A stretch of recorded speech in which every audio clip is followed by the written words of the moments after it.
Start करते हैं lecture number 4 atomic structure. ठीक है, वेव नंबर निकालना है। Calculate A wave number the frequency of yellow radiation having wavelength 5800 Armstrong. ठीक है, बहुत सिंपल है।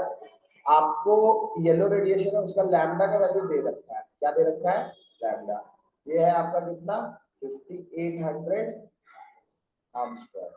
आर्मस्ट्रॉन्ग मतलब ये आपका होता है 1 आर्मस्ट्रॉन्ग इक्वल टू होता है 10 टू द पावर -10 मीटर। कितना होता है? 10 टू द पावर -10 मीटर। तो वेव नंबर यहाँ पे दे रखा है, सॉरी वेवलेंथ आपको दे रखा है। क्या दे रखा है? वेवलेंथ। आपको निकालने बोला है वेव नंबर और दूसरा बोला है फ्रीक्वेंसी। तो सबसे पहले वेव नंबर कितना हो जाएगा? तो वेव नंबर हो जाएगा आपका 1/λ। ठीक है, और ये 10 टू द पावर -10 है, तो इसको हम क्या लिख सकते हैं? तो लिख सकते हैं 58,000 into 10 to the power -10 metre. ठीक है, तो यहाँ से 1/λ हो गया आपका 1/5800 into 10 to the power -10 metre. ठीक है, कोई दिक्कत है ना? बताइए कितना वैल्यू आएगा, जल्दी बताइए। तो निकालो, निकालो जल्दी से, वैल्यू बताओ कितना आ रहा।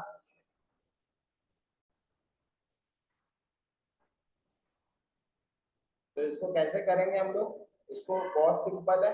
नीचे में आपका 100 है या 10 टू द पावर -10, तो आप इसको लिख सकते हो 1/58 और 10 टू द पावर -8 होगा तो उसको डायरेक्टली लेके कहाँ चल जाओ? ऊपर चल जाओ।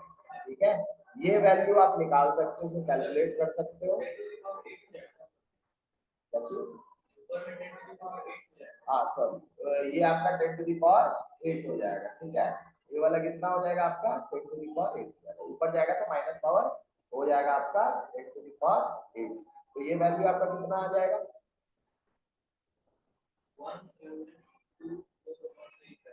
नहीं, ये वैल्यू आएगा आपका 0.0172। ठीक है, ये वैल्यू आएगा। ठीक है, और इसको मल्टीप्लाई कर देंगे हम किसके साथ? 10 टू द पावर 8 के साथ। ठीक है, ये इतना पर मीटर, इतना क्या होगा? पर मीटर। वेव नंबर निकाल रहे हो ना, इतना मतलब इतना सारा वेव्स निकल रहा होगा पर मीटर। तो 10 टू द पावर 8 और यूनिट क्या हो जाएगा इसका? पर मीटर। तो दिक्कत? ठीक है, अच्छा ये याद रखिएगा कि साइंस में जब हम लोग आंसर बताते हैं तो आपको फर्स्ट चैप्टर में इसीलिए साइंटिफिक नोटेशन बताया जाता है। क्या बताया जाता है? Scientific notation. तो साइंटिफिक नोटेशन मतलब उसी में रिप्रेजेंट क्या करना रहता है। ठीक है, तो इस वजह से इसको अगर 2 पावर इधर लेके जाएंगे तो हो जाएगा 1.72 इंटू ये आपका हो जाएगा 10 का पावर 6 पर। ठीक है, दूसरा चीज क्या लिख सकते हैं उसको? छोड़कर। ठीक है, ठीक है, क्लियर है। दूसरा चीज मेरा कहने का मतलब था कि अगर दूसरा यूनिट में पूछता तो पर सेंटीमीटर में पूछता तो उस हिसाब से खुद को चेंज कर दो। ठीक है ना, क्लियर है। और जनरली वेव नंबर ना जो हम लोग यूज करेंगे केमिस्ट्री में एटॉमिक स्ट्रक्चर में, उसमें ज्यादातर जो यूनिट यूज होगा वो पर सेंटीमीटर में होगा। उससे भी छोटा यूनिट हो जाता है, जैसे आर्मस्ट्रांग में यहाँ यूज हो गया पिकोमीटर, ये यूज होगा आपका। ठीक है, तो इम्पोर्टेंट है ये फिजिक्स में आपको यूनिट्स एंड मेजरमेंट में सारा का सारा यूनिट दिया हुआ है, तो वहां पे आप क्या करके सबको याद कर लो। 10 टू द पावर -15 तक में भी आपको वहां पे आप मिल जाएगा। ठीक है, क्लियर है सारा। चलिए आगे बढ़ते हैं। अच्छा और क्या पूछ रहा है इसमें?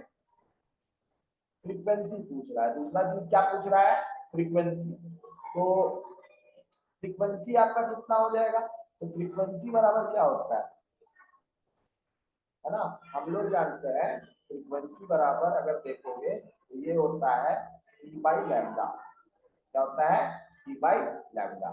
तो नॉर्मल से बात है 1/λ का तो वैल्यू कितना निकल ही चुका है। c का वैल्यू को उसके साथ मल्टीप्लाई कर तो आंसर आ जाएगा। तो 3 × 10 टू द पावर 8 मीटर पर सेकंड ये होता है लाइट का वेलोसिटी। ठीक है, लाइक मतलब कोई भी ये रेडिएशन मतलब क्या है? ये लाइट है ना, कोई भी इलेक्ट्रोमैग्नेटिक रेडिएशन मतलब आप उसको लाइट से, ठीक है ना, इस तरीके से इस तरह का वो वेव है। तो 3 × 10 टू द पावर 8 मीटर पर second multiplied by 1.72 into 10 to the power 6 पर मीटर। ठीक है, पर मीटर।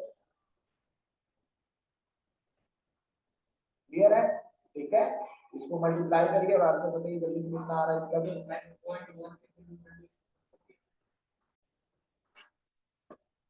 वैल्यू हो जाएगा आपका 3 टू 6 हो गया, 7 टू 21, 2 3 1 2 5, ठीक है ना। 5.16 into 10 to the power 6 10 to the power 8 मतलब 10 टू द पावर 14 और फ्रीक्वेंसी है, मतलब इसका यूनिट क्या होगा पर सेकंड, या फिर आप इसको लिख सकते हो हर्ट्ज। क्लियर है, मेरे ख्याल समझ में आ गया दोनों चीज कैसे निकालते हैं। आगे बढ़ते हैं नेक्स्ट कंसेप्ट से। तो नेक्स्ट कंसेप्ट है आपका, बहुत खतरनाक चलेगा ये लेक्चर, ठीक ना।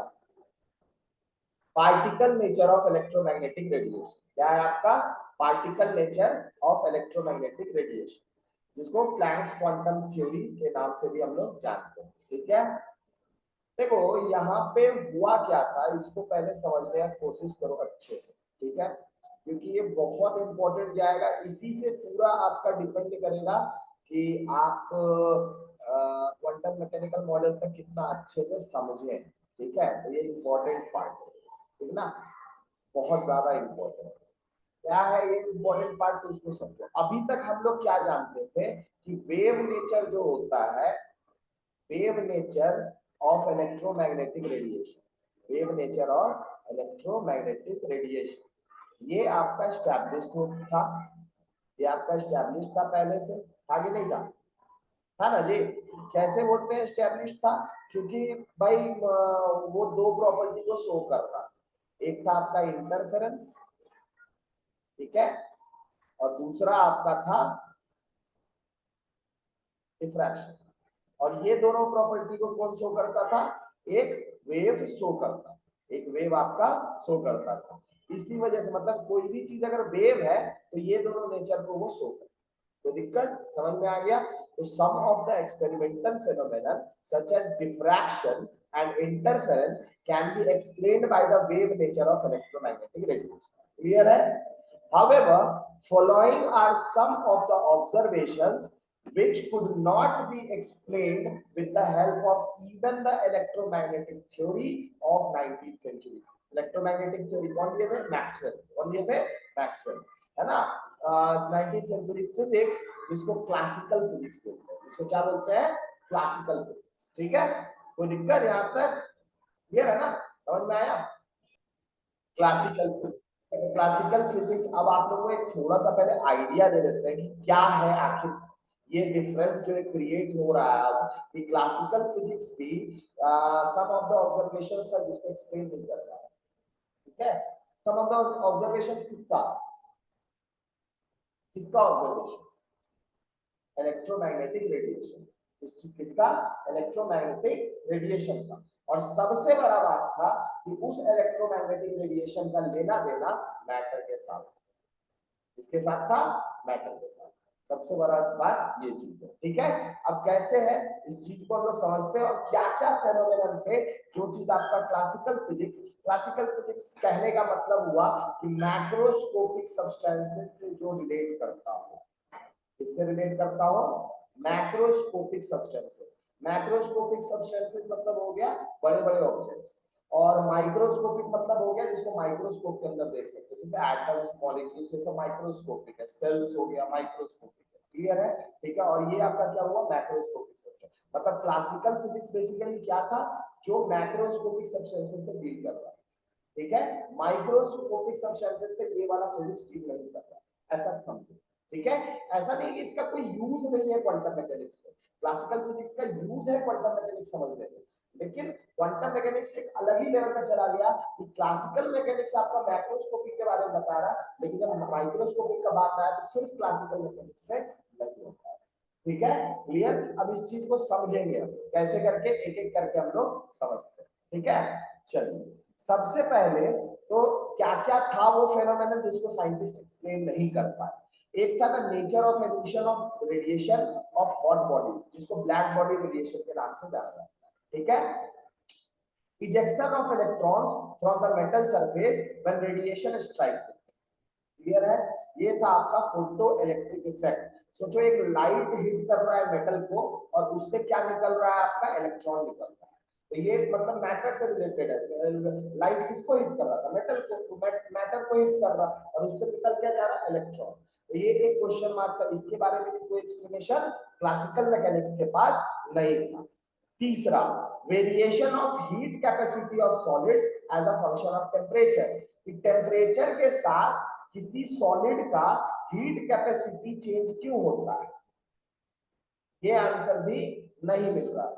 क्लियर है, समझ में आ रहा है। और उसके बाद line spectra of atoms with special reference to hydrogen, basically जो नील बोर ने जो फंडामेंटल जो चीज यूज किया था अपना मॉडल देने के लिए, वो था आपका line spectra of atoms of hydrogen. दो चीज जैसा कि आपको बता चुके थे पहले भी, तो दो चीज इंपॉर्टेंट प्ले किया था, एक था dual nature of electromagnetic radiation, जो चीज अभी हम लोग पढ़ रहे हैं, और एक चीज है आपका लाइन स्पेक्ट्रम ऑफ हाइड्रोजन। और लाइन स्पेक्ट्रम ऑफ हाइड्रोजन को बात होता है। क्लियर है, बढ़े आगे, ठीक है, समझ में आ गया।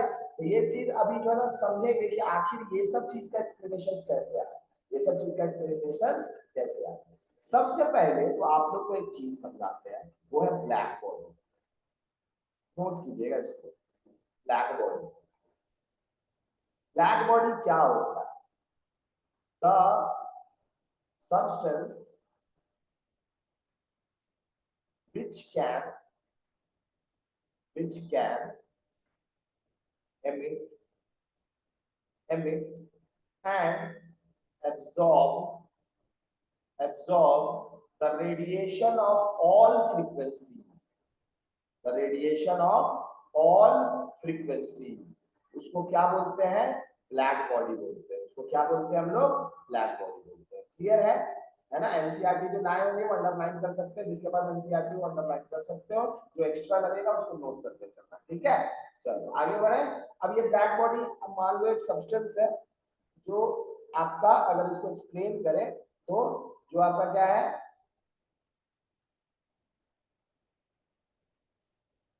इस पे मान लो कोई रेडिएशन आकर के आपका इंसिडेंट, क्या हुआ, क्या हुआ, इंसिडेंट हुआ। इंसिडेंट लाइट जानते हो, टेंथ में पढ़े हो सब, ठीक ना। तो इंसिडेंट हुआ रेडिएशन, है ना। बेसिकली टेंथ में तुम लोग 7 रंग जान रहे थे, आप जाने की इलेक्ट्रोमैग्नेटिक रेडिएशन बहुत बड़ा स्पेक्ट्रम निकलता है, ठीक है, जो स्पेक्ट्रम होता है। तो लाइट आपका इंसिडेंट हुआ। अब देखो होता क्या है, एक बॉडी उस इंसिडेंट लाइट के साथ क्या क्या कर सकता है, पहले वो समझो।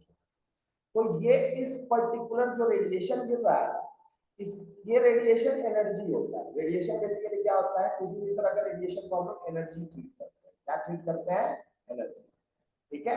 मतलब ये लाइट वाला सवाल है, आप ऐसे ऐसे भी सोच सकते हैं, जैसे ये ट्यूबलाइट है, तो घर में आप जब रात में सोते हो तो जब लाइट्स बंद करते हो तो गर्मी के टेम्परेचर में भी क्या होता है, तापमान गिर जाता है ना। क्यों गिर जाता है, क्योंकि ये लाइट जब जल रहा है तो हीट एनर्जी किसी भी तरह से ये प्रोवाइड कर रहा है इसको, ठीक है। और यही लाइट बंद कर देंगे तो हीट एनर्जी देना बंद कर देंगे।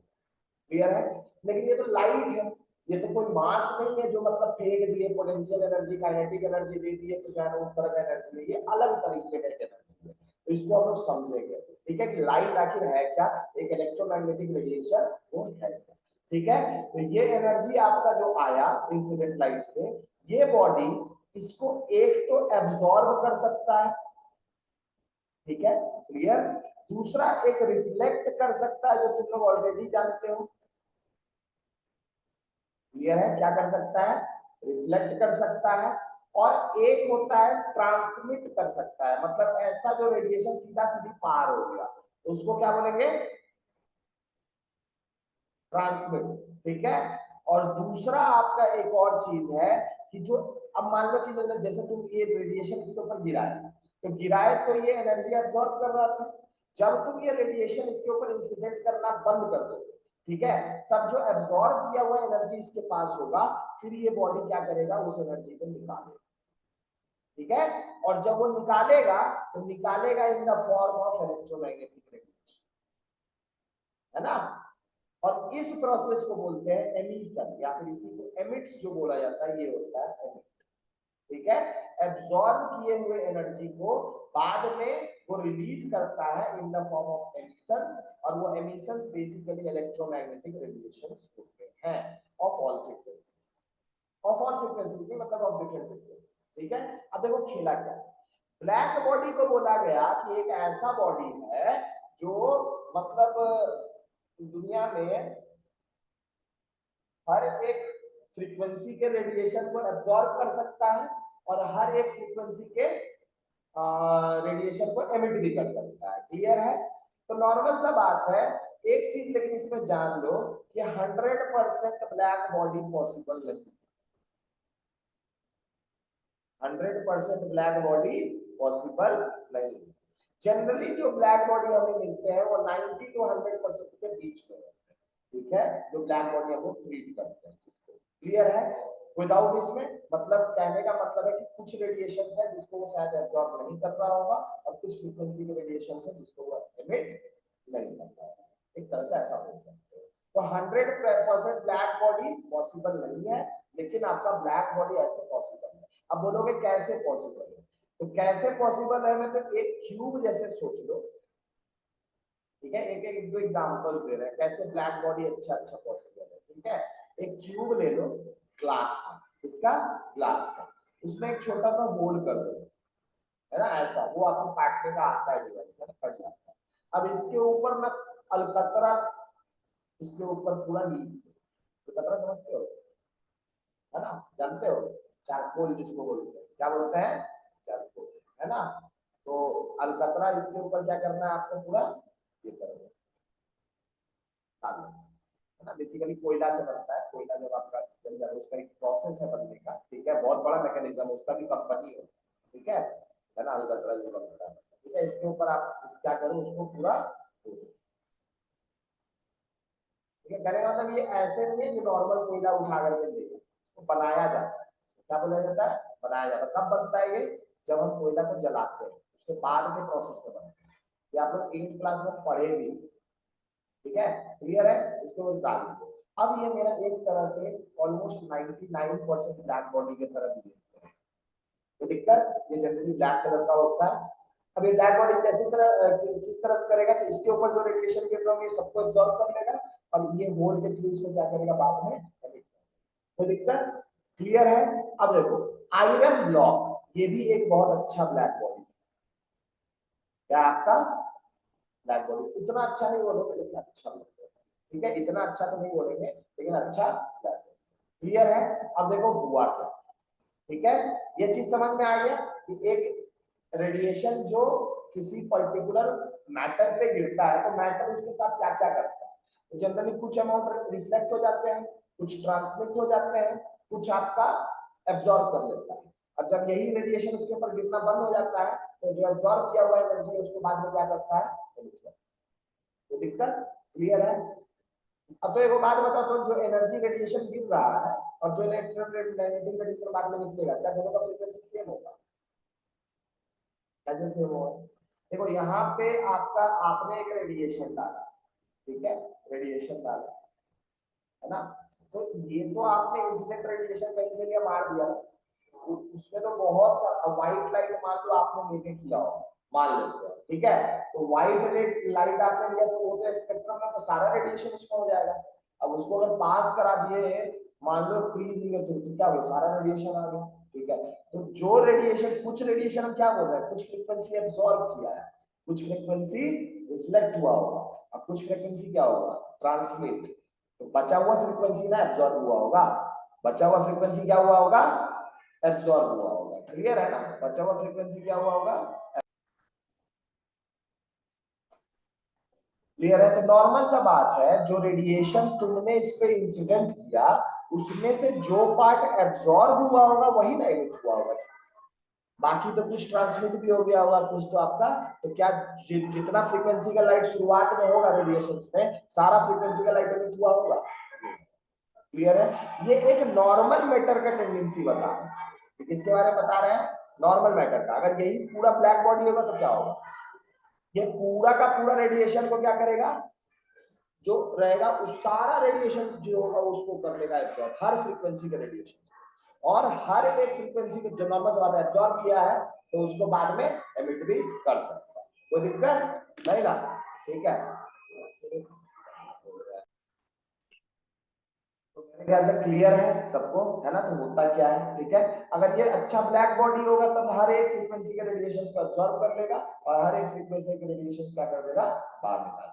ठीक है, हम इसको कैसे ट्रीट कर रहे हैं, तो ट्रीट कर रहे हैं ऐसे कि व्हाइट लाइट जो आप जनरली रेडिएशन यूज कर रहे होगे, उसमें हो सकता है कि जो बीम आप यूज करो उसमें बहुत सारे फ्रीक्वेंसी के रेडिएशन, कहने का मतलब ये, ठीक है। अब इस चीज को इलेबोरेटली समझेंगे, है ना, ये बहुत इंपॉर्टेंट पार्ट है जो समझना जरूरी है, ठीक है। अब इसको हम लोग देखते हैं कि हुआ क्या था, आखिर क्यों ये ब्लैक बॉडी बता रहे हैं, इसको समझो। तो हम जैसा कि बताए, एक आयरन ब्लॉक को हम क्या समझ सकते हैं, एक आयरन ब्लॉक को हम समझ सकते हैं क्या, ब्लैक बॉडी, लगभग ब्लैक बॉडी समझ सकते हैं, लगभग ब्लैक बॉडी समझ सकते हैं। अब देखो हुआ क्या था, उसको पूरा अच्छे से एक्सप्लेनेशन जो है वो तुम लोग को दे देते हैं, ठीक है।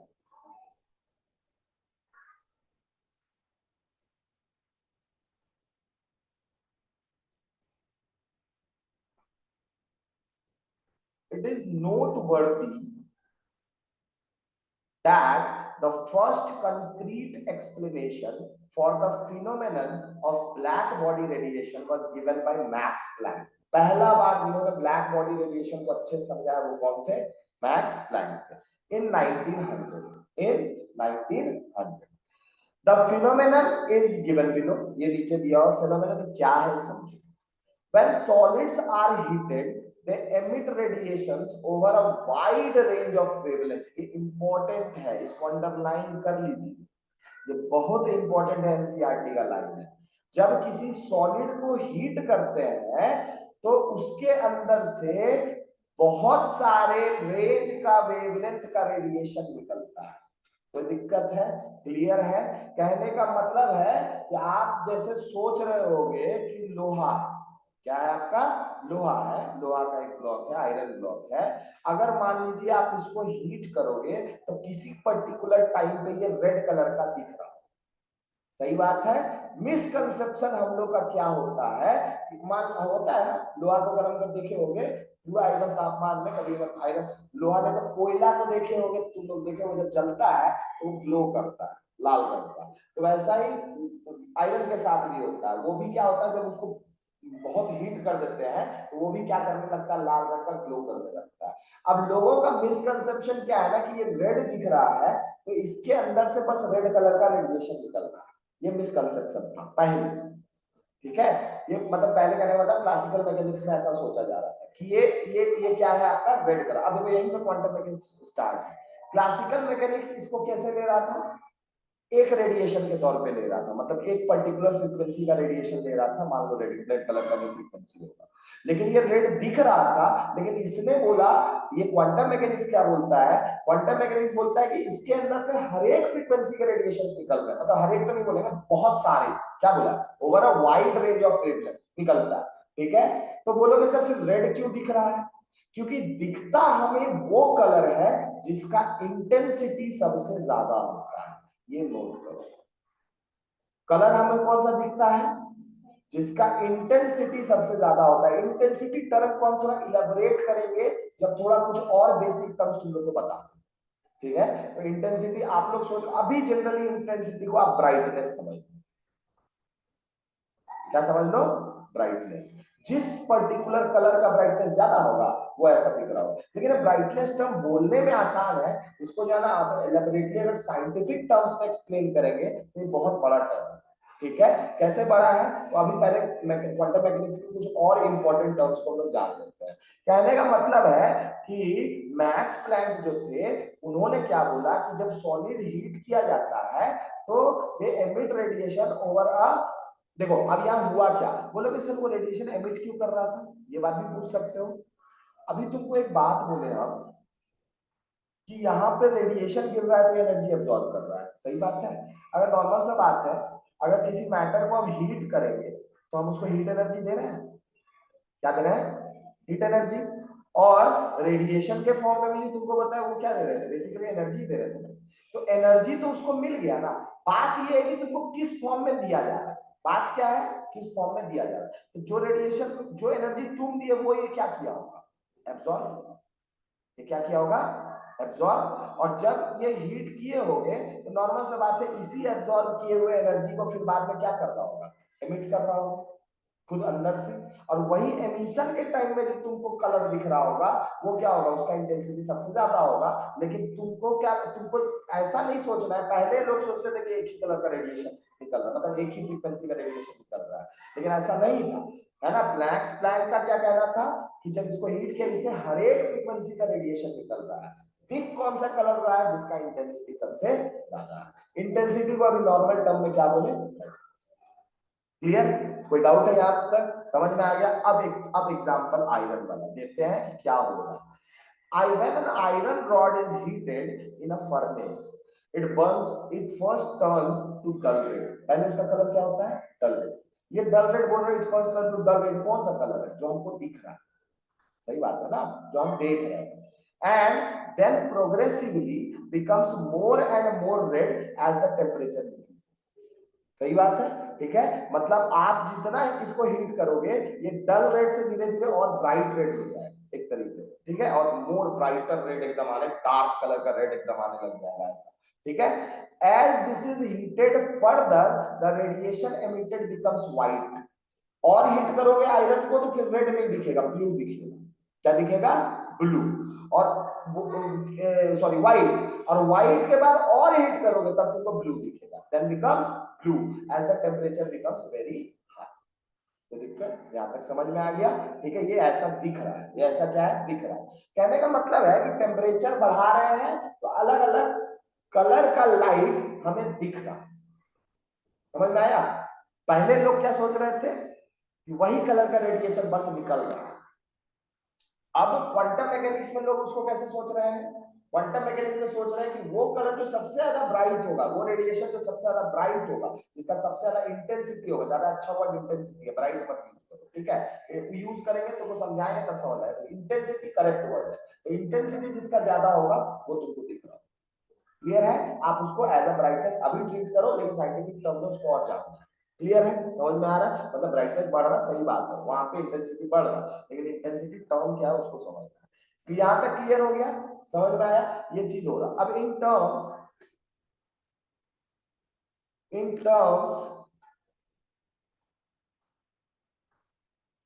बहुत इंपॉर्टेंट चीज है, याद रखना। ये बहुत इंपॉर्टेंट इसलिए है क्योंकि ये आगे के चीजों को क्लियर कर देगा, और बाद में जाके आपको 12th में यही चैप्टर का आगे वाला फॉर्म पढ़ना होगा, ये भी याद रखना। फिजिक्स में, केमिस्ट्री में नहीं पढ़ना होगा, इसलिए पढ़ना होगा फिजिक्स में। ये बात आप लोगों को पहले बता देते हैं, ठीक है। तो अभी नहीं, बाद में इसको जानेगा, पहले इसको समझ लेते हैं।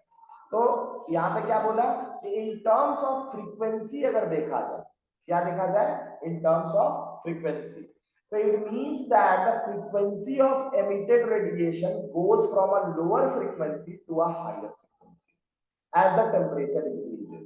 मतलब टेम्परेचर, उस समय लोग क्या सोच रहे थे, क्लासिकल मैकेनिक्स जब लगा रहे थे तब क्या सोच रहे थे कि टेम्परेचर अगर किसी चीज का बढ़ाएंगे तो जो उससे रेडिएशन निकल रहा होगा उसका फ्रीक्वेंसी भी विथ टेम्परेचर बढ़ रहा होगा। कहने का मतलब पहले कैसा दिख रहा था, डल रेड, फिर हुआ डार्क रेड, तो बोला आगे फ्रीक्वेंसी बढ़, फिर हुआ ब्लू, तो आगे के फ्रीक्वेंसी के रेडिएशन दिख रहे थे, तो लोगों को लगा ना कि मेरा फ्रीक्वेंसी टेम्परेचर के साथ बढ़ता है, लेकिन ऐसा कुछ नहीं, क्लियर है, ऐसा कुछ नहीं था।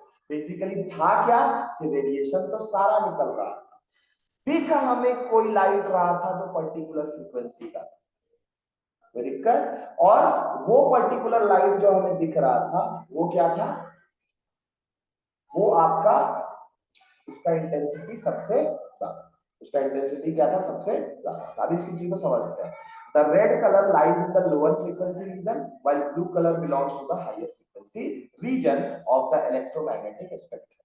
कोई दिक्कत, ठीक है। तो इस वजह से लोगों को ऐसा लग रहा था, क्योंकि जो दिख रहा था वही लोग ऐसा समझ रहे थे, लेकिन उनको सारा कलर तो दिख नहीं रहा था, उनको थोड़ी पता होगा कि सारा रेडिएशन, मतलब बहुत सारा रेडिएशन निकल रहा है इसके अंदर से, नहीं पता, ठीक है। अब देखो, the ideal body which emits and absorbs radiations of all frequencies is called a black body, जैसा कि बता दिए थे। and the radiation emitted by such body is called black body radiation। ये भी इंपॉर्टेंट है, जो रेडिएशन एमिट होता है उसमें उसको क्या बोलते हैं, ब्लैक बॉडी रेडिएशन बोलते हैं, ठीक है। The exact frequency distribution of the emitted radiation, that is intensity versus frequency curve of the radiation from the black body, depends only on its temperature.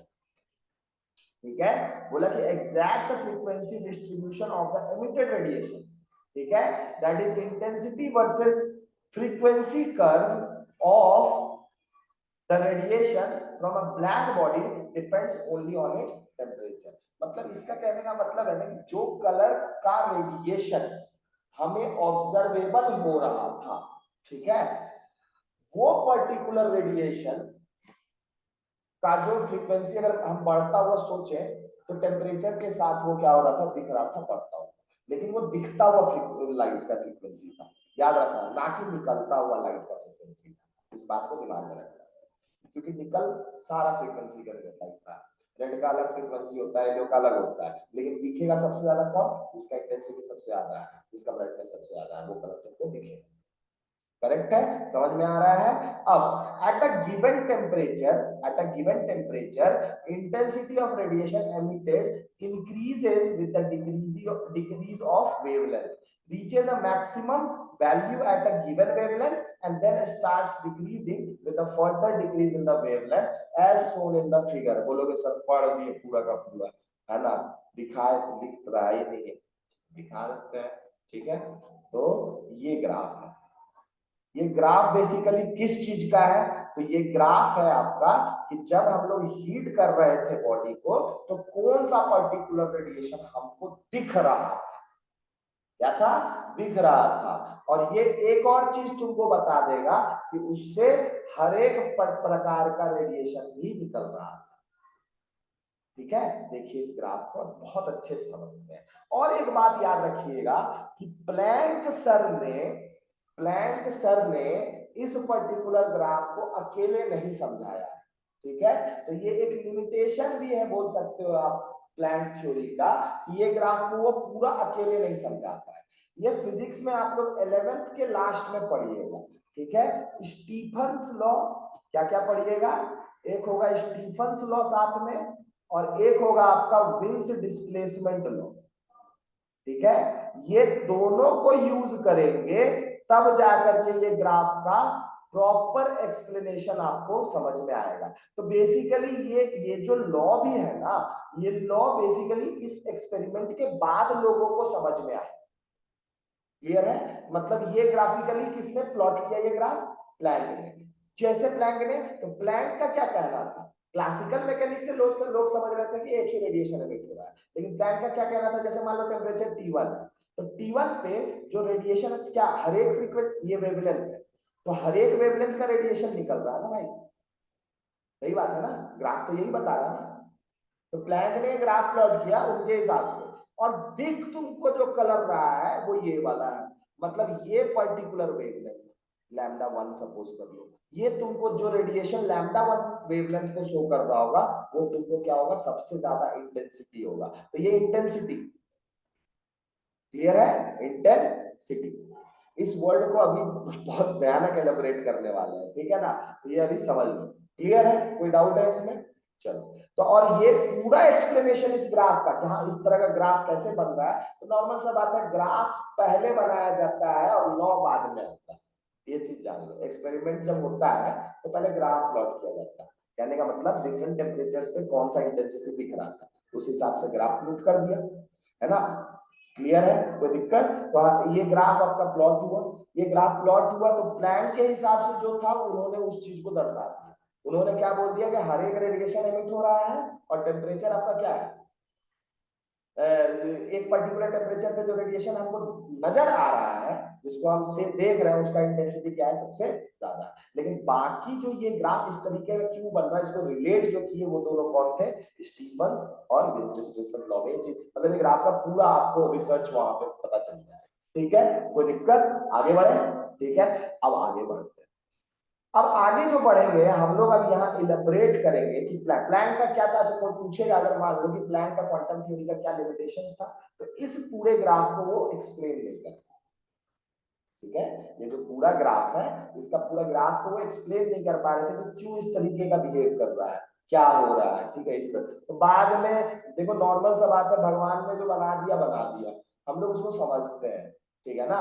तो एक पूरा ग्राफिकल एक्सप्लेनेशन नहीं दिया, जो बाद में और भी लोग थे आगे दे दिए। नॉर्मल सा बात है, एक इंसान मर जाता है कितना देते रहता है एक्सप्लेनेशन, ठीक है ना। मतलब 60 साल एक एक्सपेरिमेंट चलता है, 60 साल में ज्यादा में 2 एक्सपेरिमेंट चलेगा, अच्छा रिसर्च अगर चल रहा होगा। और उस समय सोचो जिस समय कुछ साइंस में डिस्कवर नहीं हुआ है, सब तो डिस्कवर हो ही रहा। हम लोग तो पढ़ रहे हैं ना इस चीज को, अगर इसे डिस्कवर नहीं किया होता तो पढ़ते क्या। क्लियर है, समझ में आ रहा ना, तो पढ़ते रहे। तो ये चीज इंपॉर्टेंट है, इस चीज को भी समझना। अब देखो इनका असली प्लान क्वांटम थ्योरी क्या था उसको समझो, ठीक है। प्लैंक्स क्वांटम थ्योरी, ठीक है। ऐसे तो थ्योरी बहुत बड़ा है, जिसका एलेबरेट एक्सप्लेनेशन अगेन आप लोगों को फिजिक्स में मिलेगा, ठीक है। जो केमिस्ट्री के इस चैप्टर में आप लोगों को काम आएगा वो पहले बता देते हैं। वो है बेसिकली इनका जो थ्योरी था, जो इंपॉर्टेंट पार्ट केमिस्ट्री का, वो बोले कि एनर्जी, देखो कोई भी लाइट जो है क्या है, रेडिएशन। क्या है, रेडिएशन। क्या आपका, रेडिएशन। रेडिएशन को लोग बोलते थे फ्लो ऑफ एनर्जी। क्या सोचते थे, फ्लो ऑफ एनर्जी, ठीक है। लेकिन प्लैंक ने बोला कि ये फ्लो ऑफ एनर्जी जो है एक छोटे छोटे पार्टिकल्स के फॉर्म में होता है। किसके फॉर्म में होता है, पार्टिकल्स के फॉर्म में होता है। जिस पार्टिकल्स का कोई मास नहीं होता है, तो फिर होता क्या है उस पार्टिकल का, एनर्जी होता है। और उन्होंने एक बात और बोला कि कोई एक पर्टिकुलर फ्रीक्वेंसी या वेवलेंथ का जो रेडिएशन होगा, है ना, समझ बात है। अच्छा एक बात बताओ मेरे को, अगर हम बोले लाइट का फ्रीक्वेंसी इस डायरेक्शन में बढ़ रहा है, तो वेवलेंथ क्या होगा, घट रहा होगा, हो रहा होगा ना, समझ सा बात है ना। अगर मान लीजिए होगा ना जी, म्यू इज इक्वल टू क्या होता है, सी बाई लैम्डा, तो ये इनवर्सली प्रोपोर्शनल हुआ। तो अगर म्यू का सोच रहे होगे आप, रेड का फ्रीक्वेंसी, जैसे रेड का फ्रीक्वेंसी बोल रहे हैं, है ना, रेड से ज्यादा फ्रीक्वेंसी, सॉरी रेड का फ्रीक्वेंसी नीचे, और उसके ऊपर बोले किसका फ्रीक्वेंसी, ब्लू का, तो वेवलेंथ किसका ज्यादा होगा, ब्लू का फ्रीक्वेंसी ज्यादा है, तो इसका वेवलेंथ कम होगा। इसका वेवलेंथ क्या होगा, कम होगा, और इसका वेवलेंथ क्या होगा, ज्यादा।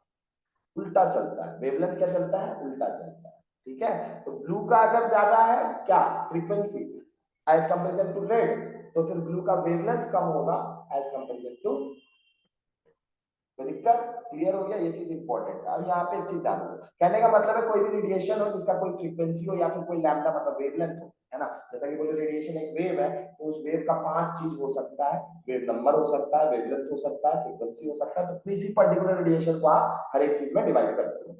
अब बोले ना कि ये जो रेडिएशन है ये बना होता है पार्टिकल से, और जो पार्टिकल से बना होता है उसका मास नहीं होता, उसका होता क्या है, एनर्जी होता है, और सबका एनर्जी कांस्टेंट होता है। एक पर्टिकुलर रेडिएशन में हर एक पार्टिकल का जो एनर्जी होगा उसको क्या, वो क्या होगा आपका, कांस्टेंट, मतलब वो चेंज नहीं करता।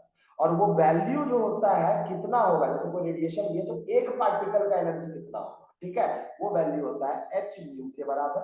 किसके बराबर, एच म्यू के बराबर, जहां म्यू आपका फ्रीक्वेंसी ऑफ रेडिएशन है, जहां म्यू क्या है आपका, फ्रीक्वेंसी ऑफ रेडिएशन है, ठीक है। और आपका अगर यही मान लो दूसरा इक्वेशन के फॉर्म में लिखेंगे तो म्यू बराबर क्या होता है, सी by lambda, C by lambda भी लिख सकते हो। तो ये लैम्डा आपका क्या है, wavelength of the radiation. Clear है, रेडिएशन, और सी क्या है वो तो जानते ही होंगे, वेलोसिटी ऑफ रेडिएशन। कोई दिक्कत, ठीक है, वेलोसिटी ऑफ रेडिएशन। और यहाँ पे h जो दिख रहा है इसको बोलते हैं प्लैंक्स कांस्टेंट। क्या बोलते हैं, प्लैंक्स कांस्टेंट, और इसका वैल्यू होता है 6.6 इंटू 10⁻⁻34 जूल सेकेंड, ठीक है। इसका ये पर्टिकुलर है, ये एसआई, ये क्या हो गया आपका, एसआई यूनिट हो गया। कोई दिक्कत यहाँ तक समझ में आया। अच्छा ये एनर्जी किस चीज का है, अगर तुम लोग से फिर से पूछे किस चीज का एनर्जी है, बताओ, एक लाइन में बताओ।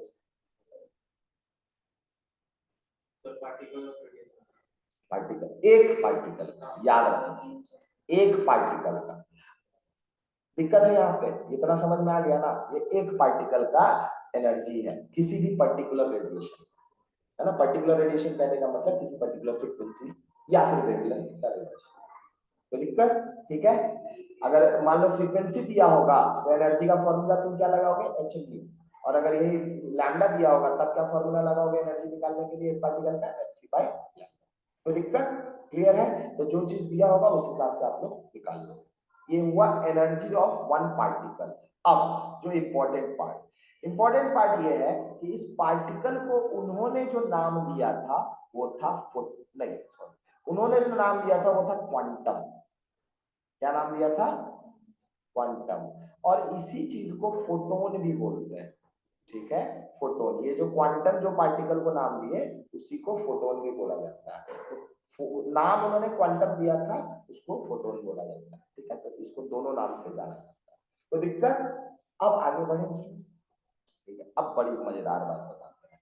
उन्होंने बोला कि इसका मतलब है उन्होंने बोल दिया कि electromagnetic radiations are quantised energy. Electromagnetic radiations have quantised energy. क्या है?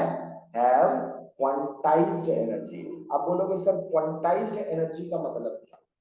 इसको सिंपल मैथमेटिकल टर्म्स में अगर बोले, ठीक है, कि सिंपल मैथमेटिकल टर्म्स में क्या मतलब हुआ, तो तुम बोलोगे कि electromagnetic radiation have energy in integral multiples.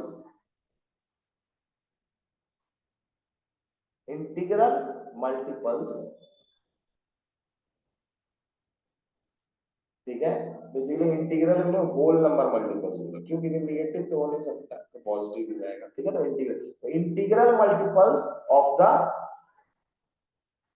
The energy of photon. सही बात है ना? हम क्या बोले, अच्छे से समझो इस चीज को। हम बोले कि भैया ये रेडिएशन जो है ना, ये पार्टिकल से बना हुआ है, और हर एक पार्टिकल का एनर्जी क्या है, सेम है। तो नॉर्मल से बात है, तुमसे कोई रेडिएशन जो आके टकरा रहा होगा वो किससे बना होगा, फोटोन से। और हर एक फोटोन का एनर्जी क्या होगा, सेम होगा। ठीक है, तो मान लो कि 4 फोटोन तुमसे टकराया, तो तुम एनर्जी कितना बोलोगे, 4 × E। सही है ना? कितना बोलेंगे, 4 × E। यही मान लो 5 फोटोन टकराएगा तब क्या बोलोगे, 5 × E। 6 फोटोन टकराएगा तब क्या बोलोगे, 6 × E। 7 फोटोन टकराएगा तो क्या बोलोगे, 7 टाइम्स ऑफ E। यानी कि जो आपका टोटल एनर्जी का वैल्यू होगा किसी इलेक्ट्रोमैग्नेटिक रेडिएशन का जो तुमसे आके टकरा रहा होगा, वो क्या होगा, इंटीग्रल मल्टीपल्स होगा of the energy of photons. Integral multiple से अच्छा टर्म हम बोलेंगे होल नंबर मल्टीपल। क्या बोलोगे, होल नंबर मल्टीपल। ठीक है, होल नंबर मल्टीपल कहने का मतलब क्या, जितना फोटोन उतना इनटू एक फोटोन का एनर्जी, वो हो जाएगा total energy of the radiation. Clear है? तो टोटल नंबर ऑफ फोटोन्स को आप एक फोटोन के एनर्जी से मल्टीप्लाई करोगे, तब निकलेगा आपका क्या, एनर्जी ऑफ मतलब पूरा रेडिएशन। ठीक है, आपसे ये भी क्वेश्चन पूछ सकता है कि बताओ energy of 1 mole of photon, ये भी आ सकता है। तो एक फोटोन का एनर्जी क्या हुआ, एच न्यू। तुमसे बोला 1 मोल ऑफ फोटोन, मतलब क्या हो जाएगा, 6.023 इंटू 10⁻23। इतना हो गया नंबर ऑफ फोटोन्स। इतना क्या हो गया, नंबर ऑफ फोटोन्स। और एक फोटोन का एनर्जी कितना है, एच न्यू, जिसको मल्टीप्लाई कर देंगे एच न्यू के साथ, तो फिर पता चल जाएगा 1 मोल फोटोन का एनर्जी कितना होगा। कोई दिक्कत? क्लियर है, समझ में आ रहा है यह वाला बात? और इस टर्म को बोला जाता है क्वांटाइज्ड। इस टर्म को क्या बोला जाता है, क्वांटाइज्ड। अच्छा, क्वांटाइज समझने का तो ये तो ऐसे समझ गए, इसको एक और एग्जांपल समझते हैं तो उसको तुम और मतलब इलेबोरेट कर लेना, क्योंकि आगे चल के काम आएगा। जैसे मान लो कि एक स्टेयरकेस है, क्या है, स्टेयरकेस है, और एक आपका स्लोप है। ये ऊपर में मान लो दरवाजा है, भाई घर उर बना हुआ है बढ़िया। ठीक है ना, घर उर बना हुआ है तगड़ा टाइप से होगा। ठीक है, पैसा पैसा बनाओगे एकदम दिवाली वाला घर तैयार करके यार। ठीक है ना, चलो बन गया, तैयार हो गया। यहाँ भी इसी तरह मान लो दरवाजा बना देते हैं, घर सोचने लगते हैं। ये भैया स्लोप है और ये क्या है आपका, सीढ़ी। ये क्या आपका सीढ़ी है ना, सीढ़ी। ठीक है, अब एक बात बताओ, ये आपका जो सीढ़ी है, कहने का मतलब जब इंसान इस दरवाजा से निकलेगा, से बात कर लेते हैं, ठीक है, तो ये इंसान भैया दूसरा सीढ़ी। अब बताओ एक बात, पोटेंशियल एनर्जी क्या होता है? पोटेंशियल एनर्जी हम लोग बताते हैं on the basis of ground level से जो हाइट होता है, सही बात है। तो एक बात बताओ, ये इंसान को तुम बोलोगे नीचे उतरने, तो क्या ये इंसान एक बार इस H1 हाइट पे है, सपोज कर लो, दूसरा बार दूसरा सीढ़ी पे होगा, तो दूसरा सीढ़ी पे जब होगा तब उसका हाइट क्या होगा? H2, अलग हाइट होगा। तो एक बात बताओ, क्या ये पर्टिकुलर इंसान H1 और H2 के बीच के कोई हाइट को शो करेगा? नहीं करेगा, उसका एनर्जी लेवल तो वो नहीं होगा। मतलब यहाँ पोटेंशियल एनर्जी इंसान का होगा हर एक सीढ़ी पे हाइट के हिसाब से होगा, 1 पोटेंशियल एनर्जी, 2 पोटेंशियल एनर्जी, 3 और लास्ट में ग्राउंड लेवल पे होगा तो पोटेंशियल एनर्जी 4। कोई दिक्कत? लेकिन अब एक बात बताओ, यही इंसान अगर मान लो इसके घर का ऐसा बना हुआ है तो आएगा, तो नॉर्मल सा बात है ना, ये हर जगह कदम रख सकता है, सही बात है। मतलब ये हर एक पोटेंशियल एनर्जी को शो कर सकता है। अब यही टर्म होता है क्वांटाइज्ड, या फिर दूसरा बोल सकते हो टर्म इसके लिए, मतलब कंटिन्यूअस पोटेंशियल एनर्जी को कहां शो करेगा? किस केस में कंटिन्यूअस पोटेंशियल एनर्जी को शो कर रहा है इंसान? ये स्लोप वाले में है ना, हर एक पोटेंशियल एनर्जी को शो कर रहा है, तो इसमें जो इसका पोटेंशियल एनर्जी तुम कैलकुलेट करोगे तो तुमको कंटिन्यूअस वैल्यू मिलेगा, हर एक potential energy 1 joule, 1.1 joule, 1.2 joule, 1.3 joule लगातार मिल रहा है। लेकिन इस केस में क्या होगा, तुमको मान लो 1 जूल मिला, अब 1 जूल से बाद 1.5 जूल तक का खत्म है, तो उसके बाद तुमको सीधे क्या मिला? 1.5 जूल। उसके बाद मान लो फिर 0.5 जूल खत्म है, अगला क्या मिला? 2 जूल। 2 जूल से लेकर 0.5 जूल तक का एनर्जी मिला, नहीं मिला? नहीं ना मिला जी। इसको बोलते हैं डिसकंटिन्यूअस। इसको क्या बोला जाता है? डिसकंटिन्यूअस। और इसी को बोला जाता है क्वांटाइज्ड। नॉर्मल सा बात है। एक बात बताओ, है ना, यहाँ पे इस चीज को अच्छे से समझो। हम क्या बोले कि जो पार्टिकल होगा वो जो आपका रेडिएशन होगा वो पार्टिकल के फॉर्म में बह रहा होगा, और हर एक पार्टिकल का एनर्जी क्या होगा? सेम होगा। ठीक है, हम बोले कि जितने पार्टिकल्स फ्लो होंगे उतने ही होंगे। मान लो एक मान लेते हैं, हाइपोथेटिकल सिचुएशन लेते हैं कि एक पार्टिकल की एनर्जी 1 जूल है ना, तो नॉर्मल सा बात है, हम अगर तुमसे क्वेश्चन पूछे कि क्या रेडिएशन 1.5 जूल का एनर्जी शो करेगा, तो तुम क्या बोलोगे? करेगा कि नहीं करेगा? नहीं करेगा ना, क्योंकि अगर नॉर्मल सा बात है दूसरा पार्टिकल हो, मान लो 2 पार्टिकल, या तो आएगा एक पार्टिकल और नहीं तो फिर आएगा 2, तो 2 आएगा तो 1 + 1 कितना हो गया? 2। तो या तो 1 जूल का एनर्जी शो करेगा और नहीं तो 2 जूल का एनर्जी शो करेगा। क्या ये 1.5 जूल का एनर्जी शो करेगा? या कि मान लो ये रेडिएशन दे दिया, ऐसा कोई रेडिएशन दिया जो 1 जूल का एनर्जी शो कर रहा है, एक फोटोन उसका, तो क्या वो 1.5 जूल का एनर्जी शो कर सकता है? नहीं कर सकता, क्योंकि दूसरा पार्टिकल मान लेते हैं अगर आता है तो वो 1 जूल का अपना एनर्जी लेके आ जाएगा, तो 1 जूल प्लस 1 जूल कितना हो गया? 2 जूल। तो या तो इसका एनर्जी 1 जूल हो सकता है, या तो 2 जूल हो सकता है, और कितना जूल हो सकता है बताओ? 3 जूल हो सकता है। 2 जूल से 3 जूल के बीच का भी कोई एनर्जी शो नहीं करेगा। 4 जूल हो सकता है, कहने का मतलब जितने फोटॉन्स उतना इंटू 1, क्योंकि एक फोटोन में एनर्जी कितना है? 1। तो इसी को बोला जाता है क्वांटाइज्ड। ठीक है, और यहीं से वर्ड आया था बेसिकली, जब प्लैंक ने क्वांटम दिया था तो ये वर्ड भी आया था क्वांटाइज, मतलब डिसकंटिन्यूअस एनर्जी लेवल्स। मतलब क्या हुआ? इसके केस में बोल रहा है, याद रखना चार्ज के केस में भी होगा फिजिक्स, ठीक है ना। चार्ज कैसे फ्लो हो रहा है? एक इलेक्ट्रॉन नहीं तो 2 इलेक्ट्रॉन, या तो किसी बॉडी में 1 इलेक्ट्रॉन का चार्ज होगा नहीं तो 2 इलेक्ट्रॉन, कहने का मतलब नंबर ऑफ इलेक्ट्रॉन का ही चार्ज होगा, तो वो भी इंटीग्रल मल्टीपल में, तो चार्ज भी क्या है? क्वांटाइज्ड होता है। Similarly energy of electromagnetic radiation क्या होता है? क्वांटाइज्ड होता है। ठीक है, मतलब एक कोई छोटा सा पार्टिकल है जिसके नंबर्स के बेसिस पे हम कैलकुलेट करते हैं कि कितना जा रहा है, एक पर्टिकुलर जूल का एनर्जी लेवल को शो नहीं करता। जैसे ये अगर मान लो 1 जूल का इसका एक फोटोन का रेडिएशन का एनर्जी है, तो नॉर्मल सा बात है अगर ये रेडिएशन बह रहा हो कहीं पे तो कोई भी होल नंबर, क्योंकि नॉर्मल सा बात है फोटोन्स आपका होल नंबर में होगा, तो होल नंबर इनटू 1 जूल वही हो सकता है इसका एनर्जी। सही बात है, कहने का मतलब है एक फोटोन तो 1 × 1 जूल, 2 फोटोन तो 2 × 1 जूल, 3 फोटोन तो 3 × 1 जूल, 4 फोटोन तो 4 × 1 जूल। यही हो सकता है। कहने का मतलब 1 जूल से 2 जूल के बीच का एनर्जी कुछ नहीं होगा इसका, 2 जूल से 3 जूल के बीच का एनर्जी कुछ नहीं होगा, और सिमिलरली 3 जूल से 4 जूल के बीच का एनर्जी भी कुछ नहीं होगा। तो ये चीज को बोलते हैं हम लोग क्वांटाइज्ड या फिर डिसकंटिन्यूअस, जैसे भी नाम आप दे सकते हो, ठीक है। डिसकंटिन्यूअस, और जनरली ये एनर्जी के टर्म्स में, तो इसको हम लोग क्या बोलेंगे, energy, discontinuous energy is shown या फिर quantized energy is shown by electromagnetic radiations। Clear है यहाँ तक, कोई दिक्कत है, समझ में आ गया? यहाँ तक आज रहने देते हैं, नेक्स्ट क्लास में इसके आगे का बताएंगे। Thank you very much.